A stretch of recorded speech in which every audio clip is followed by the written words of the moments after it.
Formal nang gibuksan ang kasaulogan sa Press Freedom Week. Tinuig kining selebrasyon sa Cebu media nga ikaduhang higayon karon gisaulog ubos sa new normal. Anay report ni Nico Serino. Sa ikaduhang higayon sukad nagkapandemya, simple ang kasaulugan sa Cebu Press Freedom Week. Kagahapon, gihimo ang opening mass sa Archdiocesan Shrine of San Pedro, Kalungsod.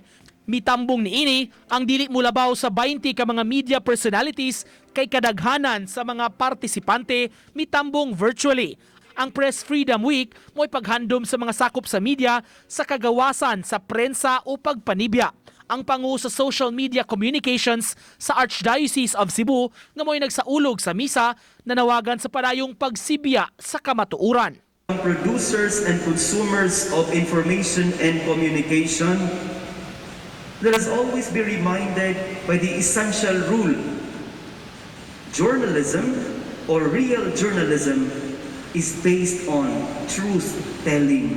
Gumikan sa Press Freedom Celebration, mabatyagan ang panaghiusa ug makalimtan ang kompetisyon sa mga media outlets. Itunong kini atol sa anibersaryo sa martial law aron handumon ang epekto niini sa media industry kaniadto. Karong tuiga, sagad sa mga aktibidad virtual nga ipahigayon.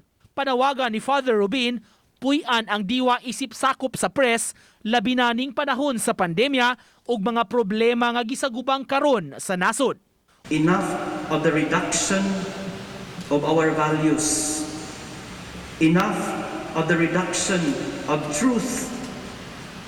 Enough of the reduction of our life. This is our prayer. Uban ni Rod Prado, Nico Sereno, Balitang Bisdak.